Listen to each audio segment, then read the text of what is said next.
Hi, I'm Luke Hanson McDonald, and today you're going to learn how to build a franchise quick service restaurant. All right, so my guests today are Tony and Peter Nahas. They are the co-owners of Mezza Lebanese Kitchen. This is a business that's homegrown here in Halifax. It started off with very humble beginnings. Their parents immigrated from Lebanon, and it had a single donair shop in the Halifax shopping center.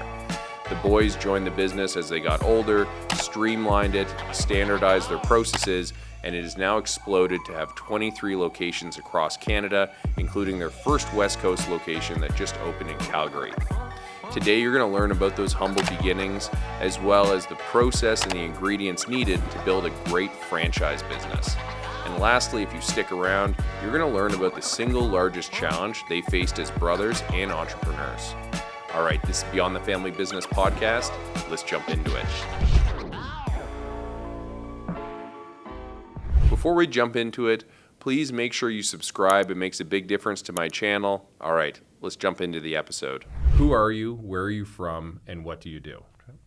Tony, you go first. Yeah, Tony Nahas, born in Halifax, Nova Scotia, but we moved to Lebanon. So we lived 8 years pretty much in Lebanon. Growing up, I'll say like the hustle stage, learning myself, and then moved back in 1990.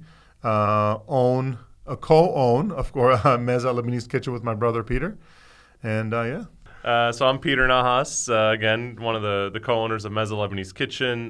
Born in Lebanon, moved here, as I mentioned, was 3 years old, but essentially raised in Halifax entire life. And, Tony and I really grew up in the family business and have evolved that family business from when my parents first started it and, doing this every day ever since graduating. So a lot of fun and, so. Maybe just to start off with a bit of context, what was that original, founder story, and what was that business, that sort of started off the family business? Yeah, well, I'll jump in a little bit on this one. Yeah. So it really started back, if we don't want to go too throughout the whole history, but we'll kickstart the story in 1990 when my parents and with their 4 kids really immigrated back to Halifax. So my parents were here when they were younger, and my dad went to high school here. My mom went to high school and junior high here. So they've been here since they were in their teens. But then, as Tony mentioned, in the 80s, we moved back to Lebanon. But I'll say the real story, again, starts in 1990. My parents came back. It was a civil war in the 80s of Lebanon. They lost everything. And they're like, okay, it's time to go pick up again and move back to Halifax, where we have a lot of family and uncles and cousins, and everybody was here. So this was essentially still home. So we moved back 1990. My parents had nothing, but fortunately, my mom's brother had a location in the Halifax shopping center. Hadn't opened at the time, and at the time it was under the Tony's Donair brand. So the exact same one that's on Roby and Kennard that's been there since, the early 70s. Yeah, 76. Yeah. Someone was asking me yesterday. Oh, He's wow. like, 78. I was like, 76. I'm like, yeah, 76. That's awesome. So my mom's brother essentially said, listen, come back to Halifax. I got something for you and the kids. Like, it's enough of Lebanon and the Civil War. Come back and restart. And that's what my parents did. So it really started in 1990, and they grinded. It was your typical immigrant family story of just working hard, raising 4 children, and everything that goes along with that. And they did that essentially for the better part of the decade of the 1990s. And it wasn't really until 1999, and I mean, maybe I'll let Tony jump in with his part, because this is really where Tony comes into the story of Tony graduating high school, my dad buying the business just down the road from here on the Barrington and Blowers, and we took another location at the time that was called Venus. So maybe I'll let Tony take over, because I'll say this is where, I was still young, maybe 10 years old or whatever it was, and but Tony was graduated. What's the age gap between you guys? 7 years. 7 years. Okay, Yeah. cool. Sorry, keep going.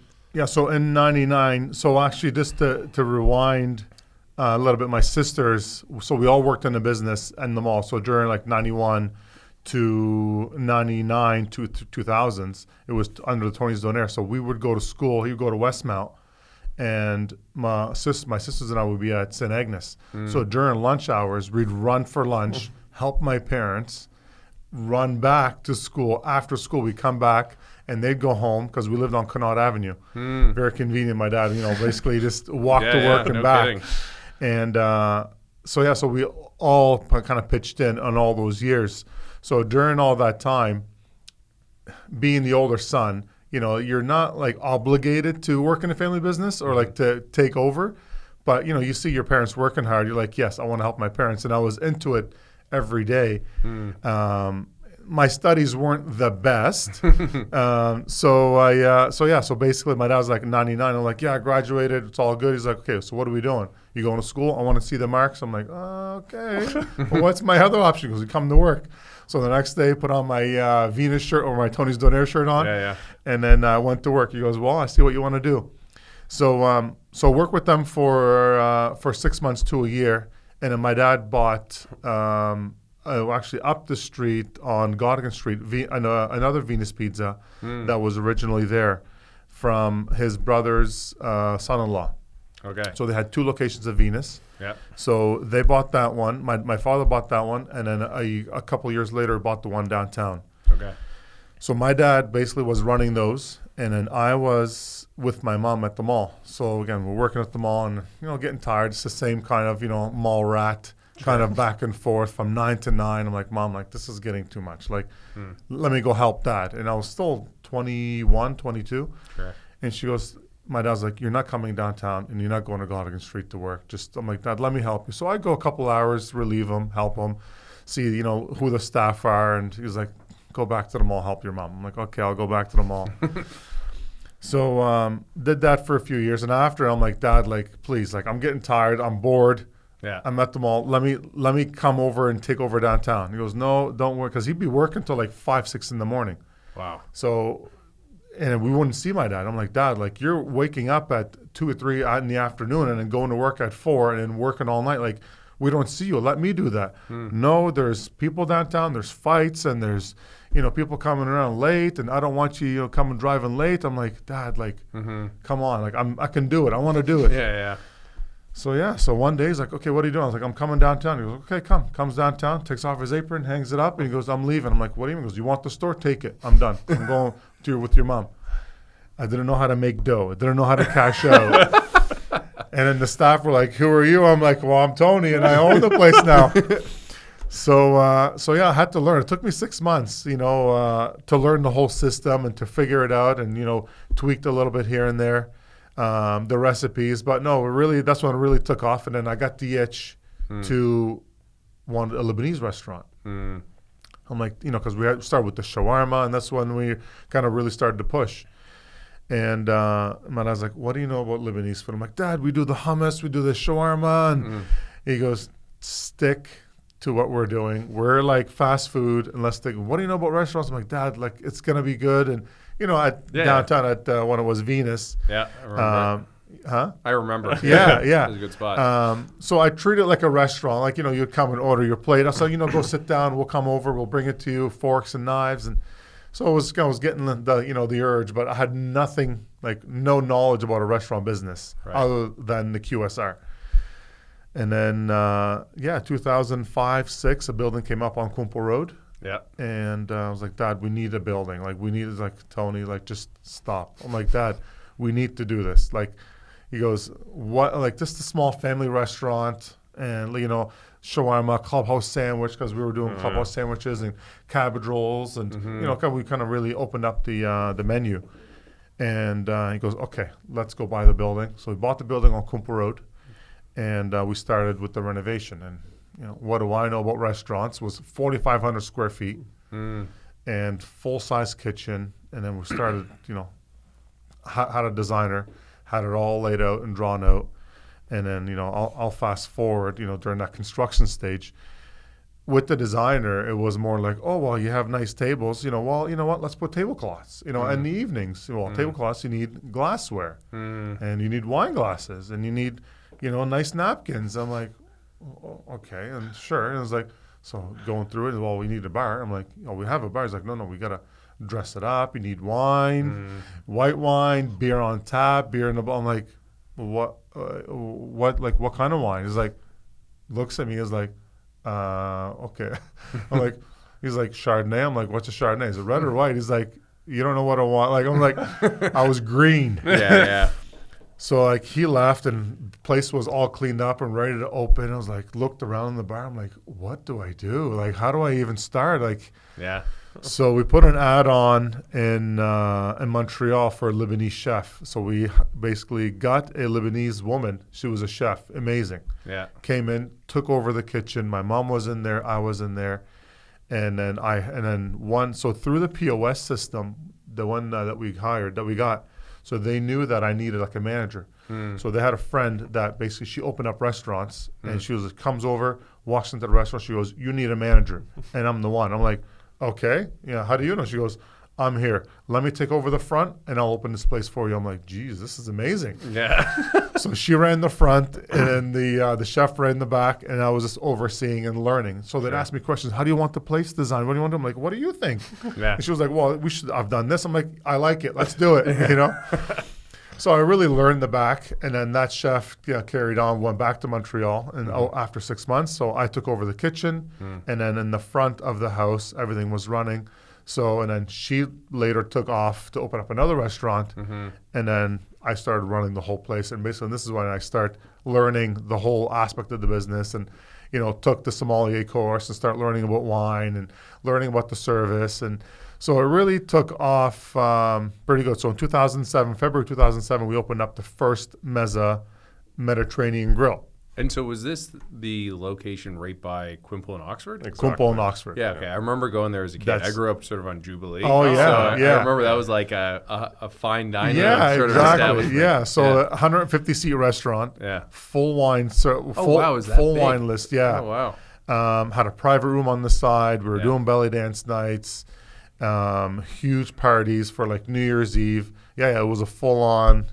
So I kind of stepped back a little bit off of the QSR, the one downtown on the mall, and then but was still around. Peter was still in school, finishing school.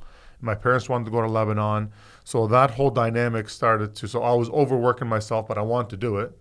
So I was like, I'm doing it. And then in 2012, Peter, same kind of situation. My dad, was coming around and back and forth. He was like, see ya, I'm all done school, got my master's, I'm going to Ottawa. He's like, whoa. Before you leave, what do you want to do? He's like, well, I'm going to Ottawa. He's like, well, how about this? How about you work with your brother and, you guys expand, do what you want. He's like, perfect. If you give me carte blanche, I'm doing it. Peter comes and goes, we're changing the menu. We're going 5 items. We're doing this. I'm changing this. We're getting rid of the restaurant. We're closing the restaurant. Yeah. We're going to make the restaurant, the food, the service out of the restaurant and the food out of the restaurant to the QSR service. I'm like, whoa, relax. I said, you know what? You lead and I'll follow. And so 2012 was the kind of the first QSR Mezza Lebanese Kitchen on Garland Avenue. And QSR is quick service restaurants. Yeah. And that was kind of my little kind of quick story of how I got into it. I love it. Yeah. And can I just interject there for a second? So at this stage, prior to you joining, to clarify, you guys had the Mall, Tony's. You had the 2 other QSRs. What were they called again? Venus Pizza. Venus Pizza. And then this was the first sit-down restaurant, basically. But it was Mezza as well. But in 2000, we changed the name of the mall from Tony's to Mezza. Okay. Or Venus. Oh, sorry, to Venus. Every 10 years, you need to basically renovate and change, and that was an opportunity for us to make. So we had 2 Venuses and 1 Tony's. Yeah. So we made everything into Venus, and we had a Mezza. Yeah. So it was still a dilemma. People getting confused. They're coming downtown asking for lamb. Yeah. And they're going to to you and at the restaurant asking for shawarma. You don't have shawarma because we didn't want to confuse people, but we confused them more. Right. So, and that's why basically making one location in Burnside to see how it tests and it works. So we tried the lamb and tried the small little appetizers. Yeah. It was just really holding up the line. So he's like, okay, we got to go back. So let's close the restaurant. It's not our business. Yep. Let's stick to the quick service. Got it. And we'll basically bring everything all in. The quality of the food and the speed of service that we're going to have and put them all into one. And then let's move forward with that. And at that stage, you guys own them all. They weren't franchises. That's right. Yeah. And so what was the sort of thought process of going from you guys owning them to switching to because you do a lot of franchises now, right? That's right.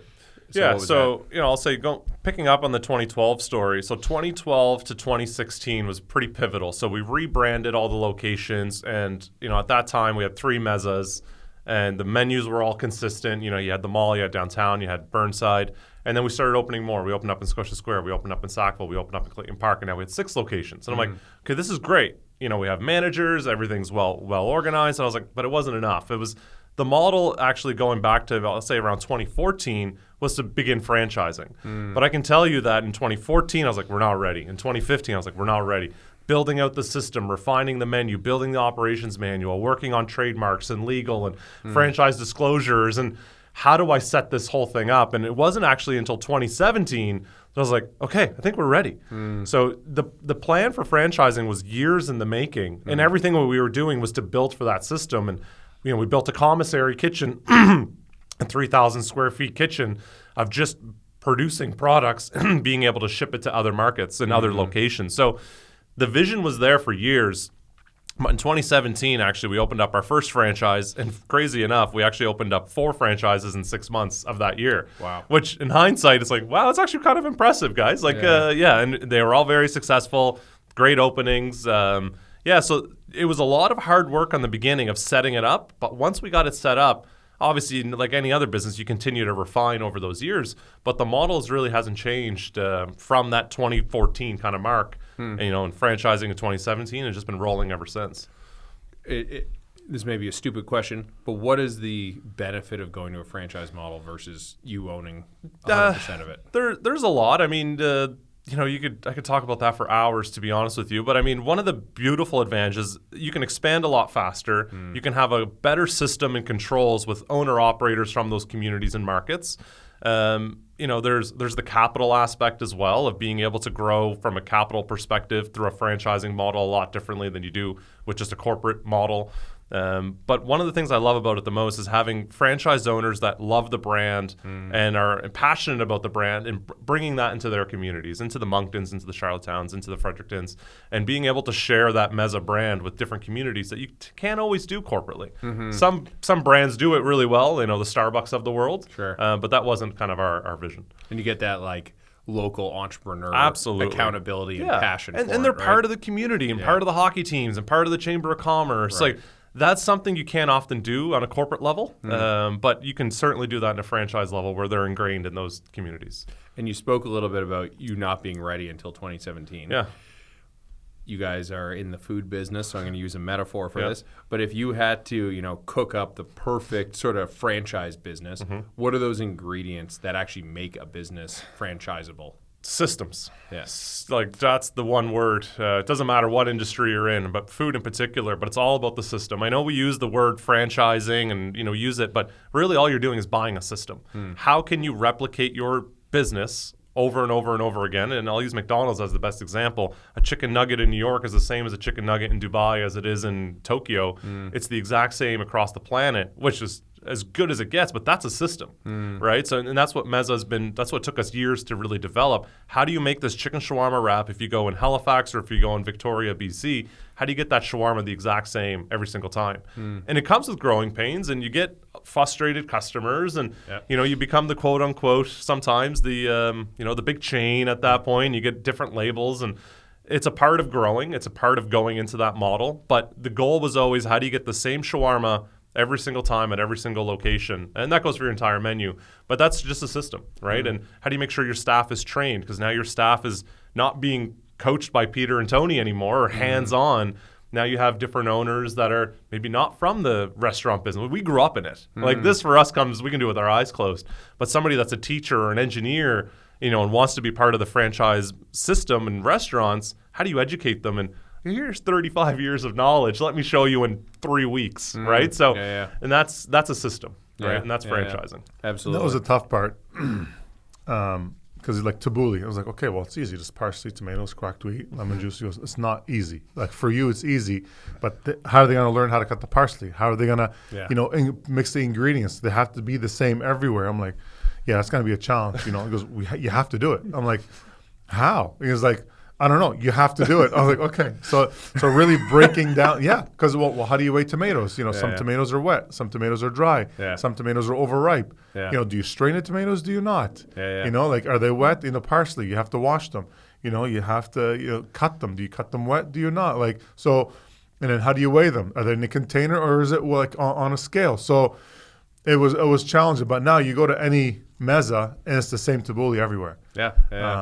And it's all because of systems. You have to figure it out. I'm like, geez, like you're putting the pressure on me. That's funny, especially younger brother. Putting the pressure yeah. There's lots of that. That's awesome. So speaking of that exact challenge, one of the things that I think entrepreneurs are good at is coming up with ideas and sort of always morphing to slightly different directions. But that's almost, directly in opposition with what you're describing of like, it's the exact same in every location, et cetera. Was that hard to get your family, so to speak, to get aligned with the idea of like, we're going to do everything the same everywhere versus I presume your different locations had a lot of differences, it sounds like, at the start? Well, just quick to answer that and Piero can tap in. The recipes are still the same.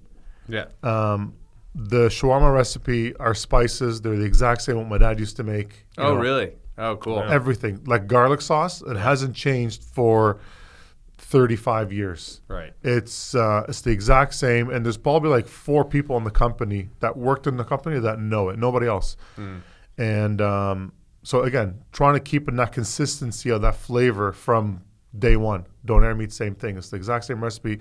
I remember my dad, I told him to send me the original recipe. This was, back in, because I used to be in Lebanon back and forth. And I was down at Venus working down at the in the basement making doner meat. And I'm like, Dad, what's the recipe? Like, didn't send it to me. He sends me a picture like with his writing on a yellow Post-it note that's faded on like WhatsApp. And it was like, like 2 cups of, paprika, 3 cups of onion powder. I'm like, Dad, what cups are you talking about? It's not a cup. It's not like 250 mils cups. Like it's his plastic cup. That, and I'm like styrofoam. Like back then was styrofoam cup. That goes, no, the plastic cup that was on the shelf. I'm like, Dad, what plastic cup? And 2 spoons. What spoon? Teaspoon? He goes, the spoons that we use. I'm like, Dad, we use the big spoon. I'm like, so that is hilarious. Yeah. So, but of course, then we refine the recipe, and now everything just comes from a company already blended and done. So now the team just basically grabs that bag, puts it in the mix, and then they blend it. Hummus, same thing. On a larger scale now, of course, but we started off with like a 3-liter machine, and it went to a 23 to a 60 liter. Now we're doing 400 liters per batch. So it's and it hasn't changed. So it's super cool. So just to kind of answer one part of that question, nothing's really changed. Absolutely. Just more in mass. It's just at least getting away from using the spoon. But my dad still comes. Like him and my mom will go to Clayton Park. They'll have lunch, and he'll come back home. He's like, the souvlaki didn't taste the same. I'm like, Dad, the recipe hasn't changed. It's the exact same. He's like, no, something's wrong. I'm like, Dad, nothing's wrong. Like. It's like the perfect quality. He's like on. We try and keep him out. Very fair. Okay, well, and building on that, as far as that scalability of the business, one of the articles I read was about I don't know if it was a partnership, but you guys working with Crombie. Can you speak a little bit about that and the significance to your guys' growth? Yes, from the real estate perspective, and that's a big part of this, right? On scaling any business is finding the right locations, the right real estate. And in that article about the Crombie partnership, it just really speaks to our partnership with Crombie of scaling our business across, the Scotia Squares, the Sackvilles, and wherever other markets, from Tantallon to Larry Utek. We're in so many different markets with Crombie. And they're really a great partner to do that with in the Atlantic Canadian market for us, and largely because we know exactly where we want to be. So that's one part of franchising as well, is that real estate component. Where do you want to be found, right? So is it your urban market, your downtown core like we are down here on Barrington, or is it the Burnside Industrial Park, or is it where you find a lot of mezzas, and that's really, really dialed in really well with Crombie, grocery anchored with a financial institution, a fitness center, other QSR brands in a suburban market, and 1,800 square feet. So you start to really get your text box of exactly where you want to be. And they're a great landlord that we've worked with. And what's great about that, it's no different than any kind of system. It's here's our model. You guys know what works for Mezza. You know the pro forma. You know the business. Let's go find every other market that we can do that in yours. So it's beneficial for them. It's beneficial for us. And we've been able to rinse and repeat there over and over again. So yeah it's been good. Absolutely. No, that makes a great deal of sense to actually have a partner who's, as you said, it's mutually beneficial because they're obviously looking for people to fill up their spaces. Exactly. As well. Yeah, you got it. Very cool. Another question I had was around the dynamic with you two guys. So it seems like you have a very healthy relationship, and I have a brother, and I can appreciate the dynamics that relationship has. It sounds like you didn't wait to express your opinion when you joined the family business, but how have you guys found that balance, or what? Let me actually start off by saying, what makes you as brothers a great team? I could easily say that we're so different. Our focuses, our specialties, what we're good at. And I think it was clear from day one. Really, Tony and I never worked together, funny enough, growing up. The age gap, by the time I was working at the mall, the after hours and our after school, Tony was already either downtown or moved on to Quimple Road with the restaurant. So the age gap, we never actually worked hand in hand, funny enough. I would work with my older sister, and Tony worked with a sister that's even older than him. So we had relationships, so there was 4 siblings. So it worked that way. But in 2012 at that point, I had kind of that background from the academic side, very much on the finance, legal, business development. And Tony's strengths is operations, construction, food, obviously. So that all worked really well, that we had these, I don't call it a yin and yang, but completely polar opposites. And complementary. Very much so. And and it's funny that the two, there's not a whole lot of gap missing.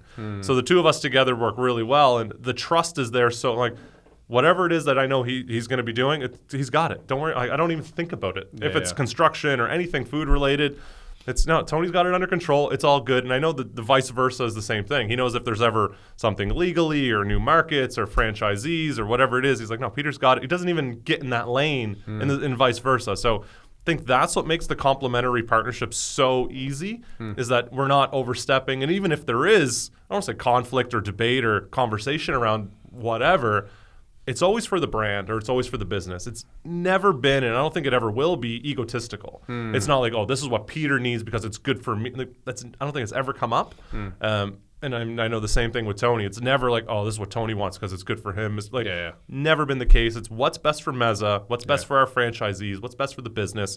Let's go forward. And that's what it's always been, and it just works. Yeah, absolutely. Do you have anything you want to add to that? Well, yeah, naturally, with the first, 25 minutes of the conversation, you can really kind of tell whose line is what. Yeah. But yeah, no, absolutely. What Peter said, it's, we're brothers. And that was always drilled into us from day one, even from our parents, is you work together hand in hand, whatever he needs, whatever you need, you support each other. And just naturally how things happened, I didn't carry on with my schooling, so Peter did. So yeah, naturally it was easy for him just to get into the books, and then for me just to carry on with the food side. And then that's what I loved. Even our staff were like, oh, you're never in your office. I'm like, I hate it. I hate sitting down in my office. If you look at my office, it's like an organized mess. Yeah. Don't touch anything. I know where everything is. Like, how do you just leave it? I'm not messy, but organized. I know where everything is. Again, you see Peter is just like one pen and a screen and and a notepad. I'm like, how does he live like this? But yeah, so that's probably a reflection though of you guys each being very different in your styles. That's what makes you complementary, right? Yeah. So it really works. I look up to him as a younger brother. So it's it's good. It's healthy. Oh, that's cool. Yeah, that's awesome. What is a major entrepreneurial challenge that you guys have faced together, and how did you get through it? COVID. That's a good one. COVID really, I've never worked so hard in COVID. Yeah. I worked hard. Yeah. But mentally, it was challenging because nobody knew what was happening tomorrow. Right. And to pivot so fast every single day was challenging for all of our stores. Yeah. some of our stores, like, we have to close and staff's leaving. Nobody wants to work, and there's masks and no masks, and we need shields. And I'll say Peter really kind of spearheaded that one. Was like, okay, this is the plan. This is what we're doing. Go do it. I'm like, perfect. Okay, Patrick, let's go. Let's grab the shields. Let's go to Home Depot. Let's grab all the plastics. Let's grab whatever we can. Masks. Go grab the mask. Well, can't find some. Okay, let's go over here. Containers. No containers to be found anywhere with our suppliers. Bags. No takeout bags. So every day was a different challenge, and it really kind of helped us now to who we are to really kind of streamline our business. Do we need 50 seats, 20 seats, or do you even need any seats in our models? So it really pivoted our business. But that, to me, that was the biggest challenge. To open a restaurant, to our first franchise store. It was challenging, but it was just like a regular kind of store, that one of ours that we were opening. But with COVID, it was tough, and then shipping was tougher from our locations. Producing food, not getting, there's no salt. What do you mean there's no salt? Well, they went on strike, and then plants were shut down for 2 weeks because they had to quarantine. I'm like, we need product. Like, sorry, everything's shut down. Like, I need product. Like, we need wrap, like wrapping wax paper. They're like, sorry. I'm like, what do you do? It's like, I don't know. I've never had this never happened to me before. Like, so you really kind of learn to work together. Into these little challenging points. But for me, that was COVID was the toughest one. Yeah, that's a great story. That's hard to top. Like, it's everything else is a bit more short-lived, or at least you could lean on other experiences, or like you could talk to your lawyer, work through a legal challenge. There's always something. To Tony's point of the pandemic, it was like waking up every day and getting punched in the face and being like, what's it going to be today? Right. And like, that was hard, and it was long and drawn out, and you had every aspect coming at you. And we never closed the store. And not one. We kept on pushing our franchisees, don't close, let's do this. This is the plan. And like, I don't know, my stuff, like, just follow. Let's just do it. Right. But it was. You came through stronger. The team got stronger at the end. Like, you lost a lot of people, and it was tough. A lot of pivoting, but through the end of it, you come out stronger as a brand. And so it was up to the franchises whether or not they stayed open, but you guys had to obviously influence them. Had to support them. That's of right. Course. Absolutely. Yeah. Wow. That's a great story.